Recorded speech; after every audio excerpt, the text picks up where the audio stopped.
have sacrificed a lot for the creation of this country. Charter of economy ہم کریں, ملک آگے چلے. ہم نہ سلیکٹڈ ہیں نہ فارم 47 والے ہیں. We have shot down the enemy's most modern aircraft, including multiple Rafale jets. A favorite field marshal from Pakistan.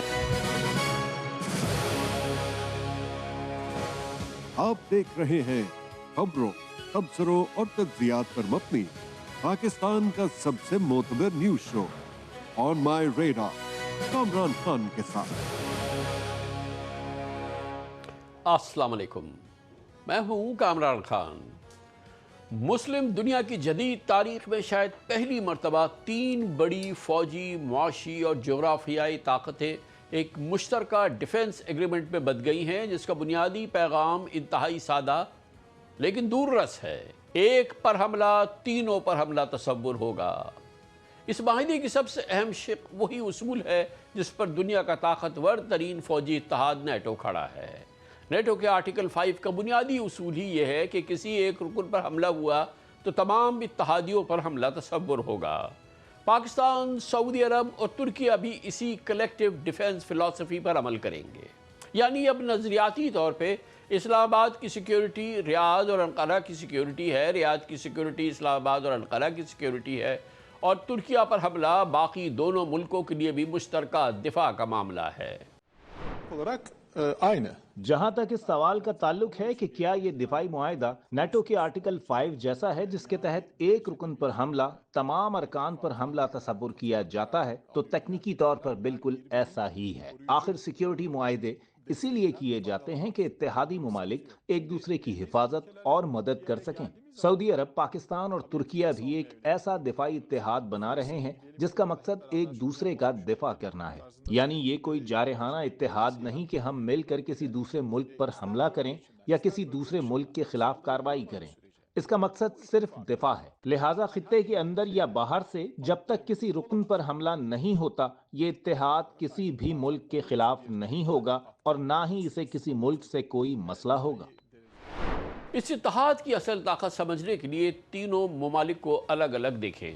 Pakistan us equation میں مسلم دنیا کی واحد نیوکلیئر پاور، ایک بڑی بہت ہی مضبوط پروفیشنل فوج، میسائل صلاحیت اور اہم اسٹریٹجک لوکیشن کے ساتھ شامل ہو رہا ہے.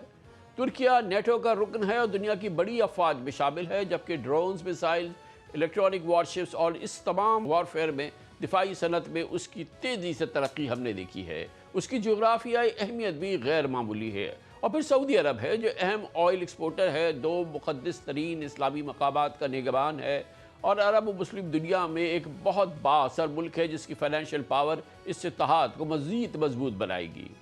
اب ان 3 اسٹرینگس کو ایک جگہ جمع کریں. یہ کمبینیشن مستقبل میں joint command structures, intelligence sharing, joint integrated air exercises and missile defence, drone technology, naval security اور مشترکہ ڈیفنس پروڈکشن تک پہنچے گا تو اس کی اسٹریٹجک ویلیو کئی گنا بڑھ جائے گی.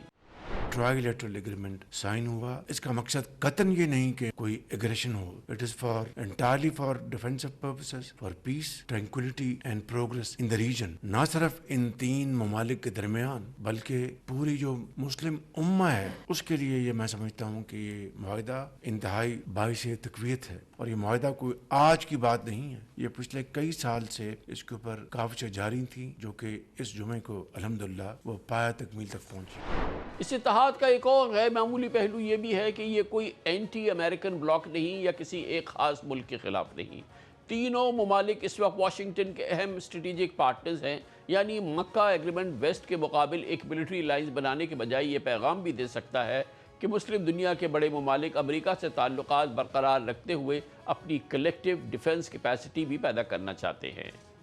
لیکن اس معاہدے کے ساتھ بڑے سوال بھی پیدا ہو رہے ہیں. اگر مستقبل میں پاکستان اور بھارت کے درمیان جنگ ہوتی ہے تو سعودی عرب کی ذمہ داری کہاں تک جائے گی؟ اگر گلف میں سعودی عرب کسی بڑے حملے کا نشانہ بنتا ہے تو پاکستان اور ترکیہ کس سطح تک عملی فوجی مدد دیں گے؟ اور اگر ترکیہ کسی کانفلکٹ میں داخل ہوتا ہے تو اس نئے معاہدے اور نیٹو اوبلیگیشنز کے درمیان آپریشنل ریلیشن شپ کیا ہوگی؟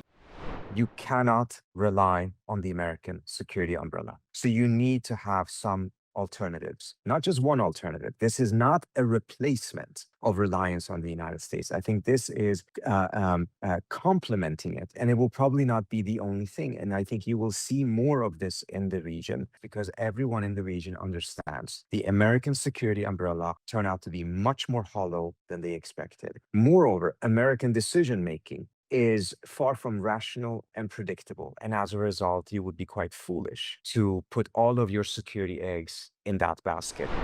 اگر یہ تین طاقتیں واقعی ایک انٹیگریٹڈ ڈیفنس آرکیٹیکچر میں تبدیل ہو گئی تو مستقبل میں مورخ شاید 7 اگست 2026 کو صرف ایک معاہدے کی تاریخ نہیں بلکہ پوری مسلم دنیا کے سیکیورٹی آرڈر میں ایک نئے چیپٹر کے آغاز کے طور پہ یاد رکھے گا. بہت اہم موضوع ہے. آپ کے لیے ایک معتبر اور بہت ہی مستحکم پروفیشنل رائے اوپینین آپ کے سامنے رکھتے ہیں جس کے لیے ہمیں جوائن کریں محترم لیفٹیننٹ جنرل ریٹائرڈ محمد سعید, سابق chief of general staff Pakistan army, president رہ چکے ہیں نیشنل ڈیفنس یونیورسٹی کے اور کمانڈر 5 کور بھی رہ چکے ہیں.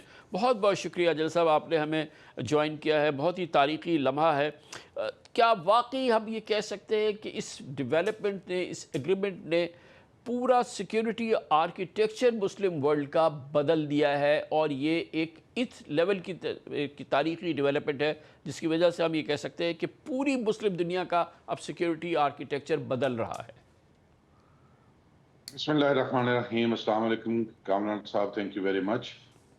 آپ نے اپنے انٹرو میں اس کا پورا اسپیکٹرم جو ہے وہ ایک چند منٹس میں بیان کر دیا, اور جو آپ کا کوشچن ہے اس میں یہ کہوں گا کہ یہ پہلا قدم ہے پورا سیکیورٹی آرکیٹیکچر اور ڈیفنس کی کلیکٹیو کیپیبلٹیز کو ایوالو کرنے کے لیے مسلم دنیا میں آگے چل کے ایک ایسا پار پوٹینشیل کریٹ کرنے کے لیے کہ جو صرف ڈیٹرنس نہ ہو بلکہ اکانومی میں بھی کنٹریبیوٹ, اسٹیبلٹی بھی لائے, پراسپیرٹی بھی لائے. اس کی طرف یہ پہلا قدم ہے. سر اس میں بار بار ہمیں یاد دلایا جا رہا ہے اور بہت ہی ایمفیسائز ہے اس پہ کہ یہ نیٹو کے لیول پہ آرٹیکل 5 کی کاپی ہے اور اس کو جو ہے یہ ایگریمنٹ جو ہے وہ فالو کرے گا.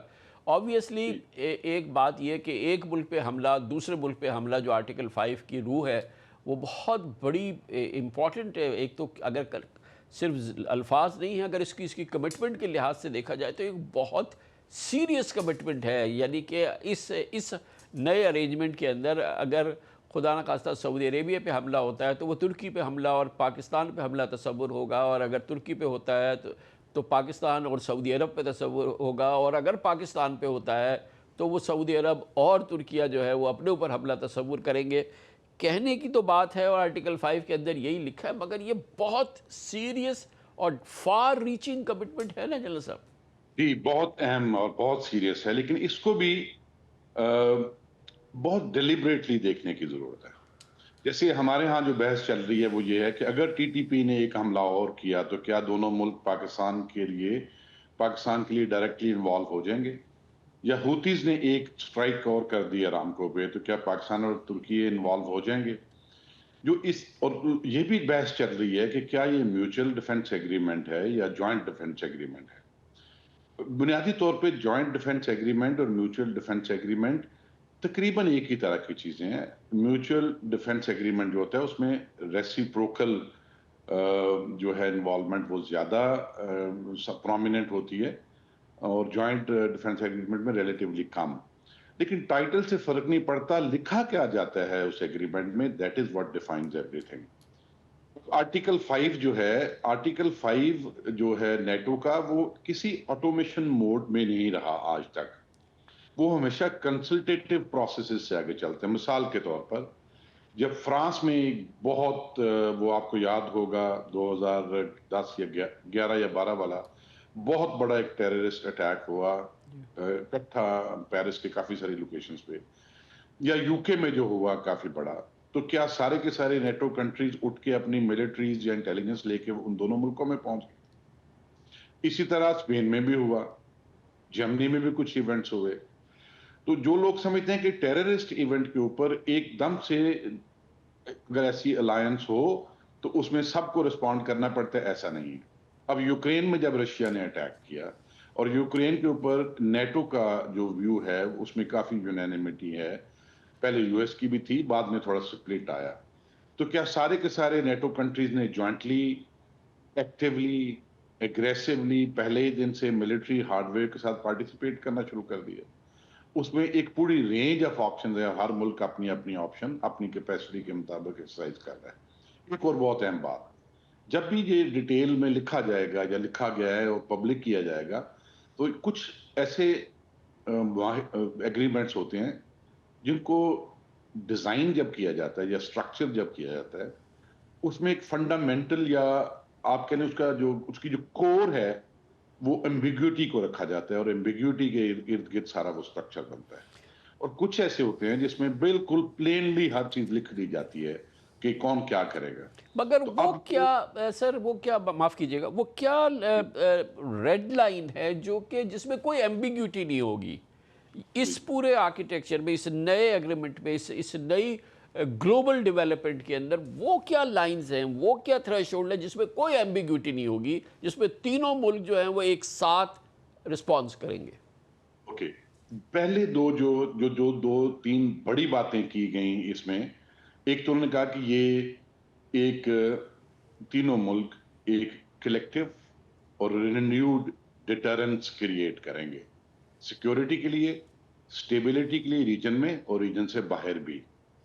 اب یہ ڈیٹرنس ہوتی کیسے ہے؟ مثال کے طور پر اگر ایران ہی چاہتا ہے کہ وہ یو ایس کی کسی سٹرائک کے اگینسٹ میسیو سٹرائک کرے سعودی عرب کے اوپر, تو ان کے پالیسی میکرز بیٹھ کے اس معاہدے کی امپلیکیشنز کو پہلے سٹڈی کریں گے. ہوتیز نے ایک ڈرون اٹیک کر دیا, لیکن اگر وہ میسیولی اٹیک کرنا چاہتے ہیں تو وہ بھی پہلے دیکھیں گے کہ اس کا کانسیکوینس کیا ہوگا. تو ایک ڈیٹرنس جو ہے وہ ایک چھوٹے ایونٹ سے لنک نہیں کی جاتی. جیسے پاکستان نے جب سپٹمبر میں ایگریمنٹ کیا سعودی عرب کے ساتھ, اس کے بعد اسکرمشز یا چھوٹی موٹی سٹرائکس تو کرتے رہے ہوتیز بھی, اور ایران نے بھی کی. تو کیا پاکستان اس میں ڈائریکٹلی انوالو ہو گیا اسی وقت؟ ایسا نہیں ہوا. تو ریڈ لائن یہ ہوگی کہ کسی بھی, میرے خیال میں جب لکھا جائے گا تو پتا چلے گا, بٹ ازیوم کیا جا سکتا ہے کہ تینوں میں سے کسی ایک ریاست کی کیپیسٹی سے ہی باہر ہوگی یہ ایک ایسی ملٹری اگریشن, اور اتنی وائڈ سپریڈ ہے کہ امیڈیٹلی وہ calls for participation of allies, تو ان کو جانا پڑے گا اس میں. لیکن میرے خیال میں کنسلٹیٹیو میکنزم کے تھرو یہ ڈیسیژنز ہوں گے. پہلا کام تو یہ کہ یہ ایک ڈیٹرنس کرے گی. دوسرا ایک بڑا واضح انہوں نے بتا دیا, اور اس کی ضرورت محسوس ہوئی میرے خیال میں. ایک تو 2023 سے سعودیہ, پاکستان اور ترکی جوائنٹ ڈیفنس پروڈکشن میں بہت کام کر رہے ہیں, کولیبوریٹ کرنے میں بھی, اور اس کی جو ان کا ٹرائی لیٹرل میکنزم ہے اس کی میٹنگز استنبول میں بھی ہوئی, ریاض میں بھی ہوئی, اسلام آباد میں بھی ہوئی. وہ اس میں بڑا تھریڈ بیر یہ ڈسکس ہوا کہ اپنی کیپیبلٹیز بڑھانے کے علاوہ ہمیں دنیا سے بھی سیکھنا چاہیے کہ کون سی ایسی اکانومی ہے جو اسٹرانگ اکانومی ہے اور اس کی ڈیفنس انڈسٹری بڑی وائبرنٹ نہیں ہے. تو ہمارے پاس ہیومن ریسورس بھی ہے, R&D کا انفراسٹرکچر بھی ہے, ہمارے پاس کیپٹل بھی ہے, تو کیوں نہ ہم بھی اکٹھے ایسی پروڈکشن میں جائیں کہ جو اکنامیکلی بھی اسٹرینتھن کرے. اب اس ارینجمنٹ کے اندر سر ایک جو ہم اوپینین میکرز ہیں گلوبل ویسٹرن بھی اور دوسری جگہ بھی دیکھ رہے ہیں, وہ کہتے ہیں کہ وداؤٹ سیئنگ سو یہ جو پاکستان کی امبریلا ہے, جو سیکیورٹی امبریلا ہے انڈر دا نیوکلیئر, جو پاکستان کی کیپیسٹی ہے وہ ایکسٹینڈ کرے گی اس ٹرائی لیٹرل ارینجمنٹ کو, یا اس میں جو آگے چل کے اگر اس میں مزید انہینس ہوتا ہے یا یہ بڑا ہوتا ہے, از اٹ گیون؟ کون سا ملک ہے جس کے پاس نیوکلیئر کیپیبلٹی ہے, اور روز بیٹھ کے اس کیپیبلٹی کو آگے کیسے لے جایا جائے گا, اس کے اوپر کوآپریٹو فریم ورک کرنا ہے تو وہ کیسے ہوگا. جو میڈیا پہ بیٹھ کے پالیسی میکرز یا اکیڈیمیا کے لوگ یا کون اوپن ڈیبیٹ کرتے ہیں, اسرائیل میں کیا ایسے ہوتا ہے, کہ یو ایس میں ایسے ہوتا ہے, کہ انڈیا میں ایسے ہوتا ہے, یہ بہت سینسیٹیو ایشوز ہوتے ہیں. تو میرے اپنے خیال میں تو یہ ریکویسٹ کروں گا سب سے کہ جو بھی اس پہ ڈسکشنز کر رہے ہیں, hold back your discussions, and جو کچھ بھی اس کے اوپر کرنا ہے ٹرسٹ یور لیڈرشپ. اگر پہلی بات تو یہ ہے کہ پاکستان کی اسٹریٹجک کیپیبلٹی ڈکلیئرڈ ہے کہ فار واٹ پرپزز اور کس کے لیے, اس پرپز سے کہیں ہٹنا ہے تو وہ لیڈرشپ کیسے ڈیسائیڈ کرے گی؟ Wait for that time. اور اس کو بہت زیادہ بحث میں نہیں لانا چاہیے. بالکل ٹھیک ہے سر. یہ فرمائیے گا کہ سب سے زیادہ اسپیکولیشن، سب سے زیادہ بات، سب سے زیادہ کنسرن، سب سے زیادہ کھلبلی، سب سے زیادہ تہلکا انڈیا میں مچا ہوا ہے اس ارینجمنٹ کے بعد سے، جو آج ہم دیکھ رہے ہیں اس زبردست گلوریس ملٹری وکٹری کا نتیجہ ہے، جو آج ہم ساری دنیا میں پاکستان کی ایک بڑی پریسٹیج دیکھ رہے ہیں اور رائز دیکھ رہے ہیں. مگر اس کے باوجود اب جب کہ یہ ایگریمنٹ ہو گیا ہے، یہ ارینجمنٹ ہو گیا ہے، یہ ایک بہت ہی سالڈ ایک سامنے آیا ہے یہ ارینجمنٹ، انڈیا میں کو کیا کنسرن ہونا چاہیے آپ کے خیال میں جینوئنلی؟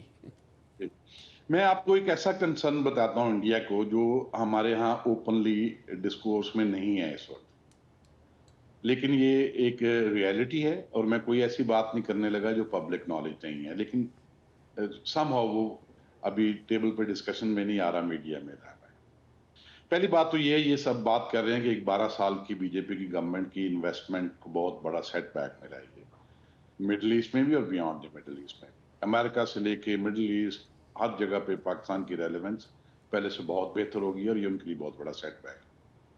دوسرا جو ریئل ورلڈ ہے، اس میں جو انٹرنیشنل فورمز ہیں اور انٹرنیشنل پروسیسز ہیں، ان سب کے پیچھے ایک بہت ڈومیننٹ، بہت فورسفل، انویزیبل پروسیس چل رہا ہوتا ہے، جس میں جو 8-10 لیڈ ایکٹرز ہیں انٹرنیشنل ارینا میں، جو امپورٹنٹ نیشن سٹیٹس ہیں وہ، اور ان کے بہاف پہ کچھ 8-10-15 لوگ ایسے ہوتے ہیں جن کے ورڈز بہت ویٹ اور بہت معنی رکھتے ہیں.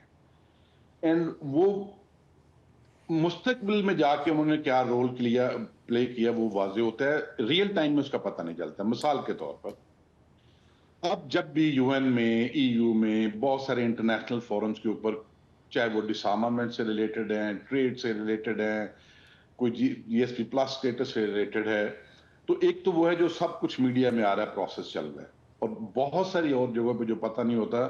آپ کو پتہ چلتا ہے کہ چائنیز لیڈرشپ کہیں آپ کو ہیلپ کر رہی ہے، کہیں ان کے ڈپلومیٹس کر رہے ہیں، بیکاز چائنا کا اپنا ایک گروپ ہے ملکوں کا جس میں وہ ملک چائنا کے ورڈ کو ریفیوز نہیں کرتے. اسی طرح ٹرکی کے ایک بہت کلوز الائز ہیں جن کو وہ ٹرکی سے اگر کوئی ورڈ چلا جائے کہ اسٹینڈ ہیئر فار پاکستان اور for India for anyone else, تو وہ اس کو ریفیوز نہیں کریں گے.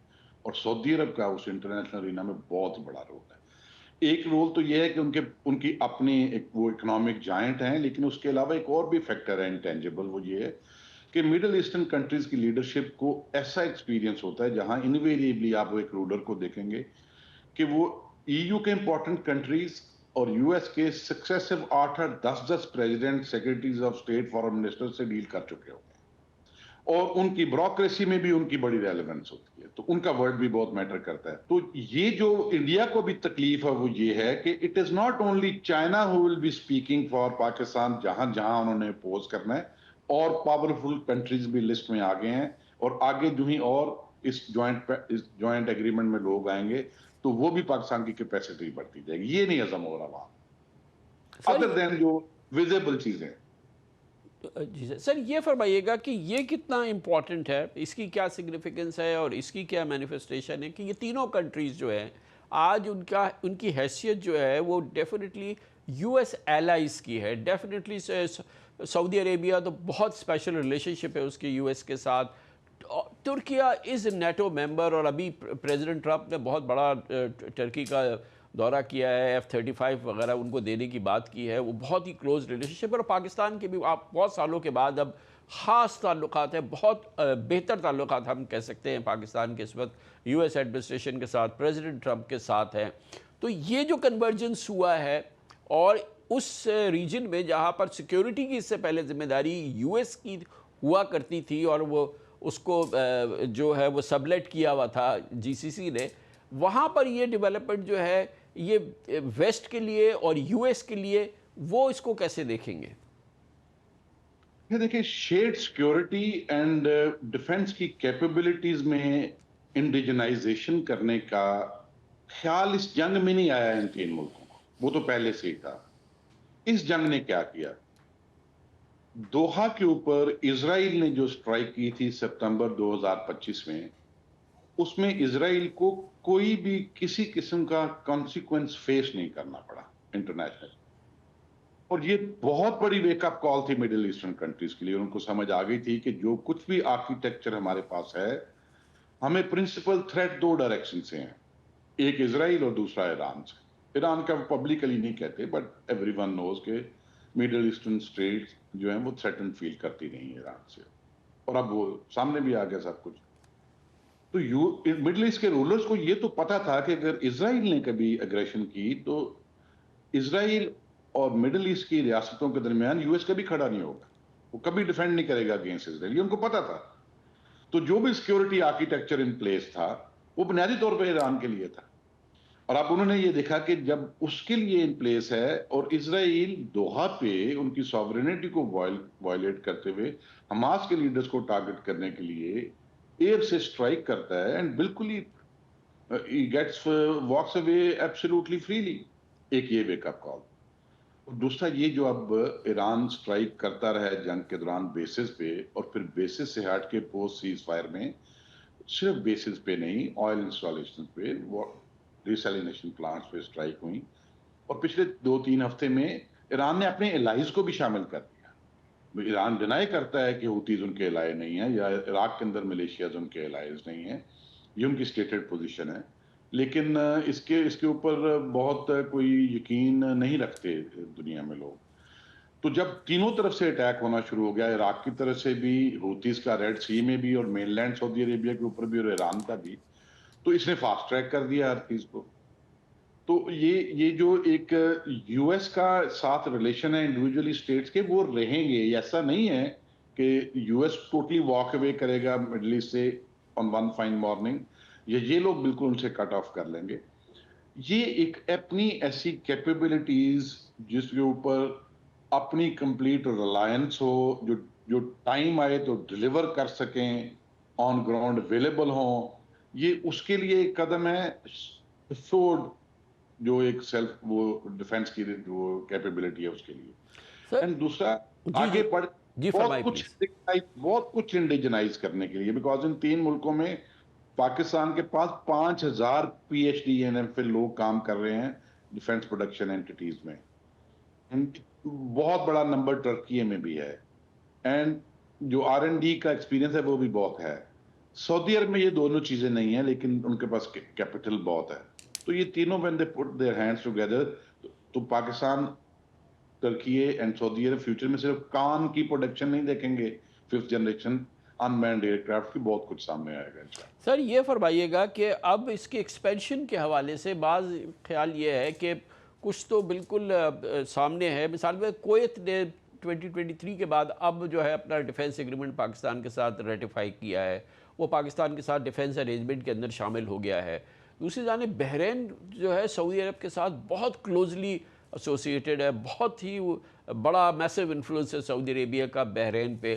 قطر اس معاملے میں بہت ہی ایکٹیولی انوالو رہا ہے تھرو آؤٹ, اور ترکیہ کے ساتھ بہت اسپیشل ریلیشن شپ ہے قطر کے, اور پاکستان کے ساتھ بھی, اور سعودی عربیہ کے ساتھ. تو یہ 3-4 ممالک تو ایسے ہیں جو خیال یہ تصور کیا جا رہا ہے کہ یہ ہر صورت میں اس ایکسپینشن کے اندر ہم آنے والے مہینوں میں یا سالوں میں دیکھ سکتے ہیں.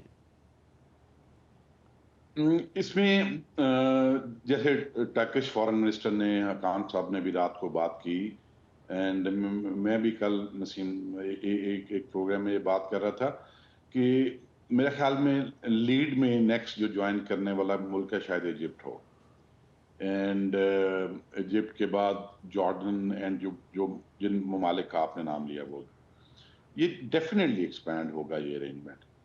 لیکن ایکسپینشن ہوتی رہی اور اس کا کوئی سٹرکچر نہ زمین پہ آیا. دیکھیں نیٹو ہو یا وارسا ہو, تو ان کا کوئی سٹرکچر ہے نا زمین پہ, ایک سیکریٹریٹ ہے, ہیڈ کوارٹر کہہ لیں, واٹ ایور, کوئی اوورسائٹ کمیٹی ہے, کوئی میکنزم, کچھ ایسا سٹرکچر جو اس کی پالیسی میکنگ بھی کرے, اس کو آپریشنلائز کیسے کرنا ہے وہ بھی کرے, اینڈ پارٹنرشپ کو ایکسپینڈ کیسے کرنا ہے وہ بھی اوورسی کرے, ریگولیٹ کرے, پراپرلی اسٹافڈ, پراپرلی فنڈڈ. اگر وہ نہیں ہوتا تو پھر یہ پیپر پہ شاید اتنا کنونسنگ, اتنا پرومسنگ ارینجمنٹ نہ رہے. تو لیٹس ویٹ اینڈ سی کہ آگے کیا وہ سٹرکچر سامنے آتا ہے, اس کا نرو سینٹر, جس میں جیسے نیٹو سارے برسلز کی طرف دیکھتے ہیں,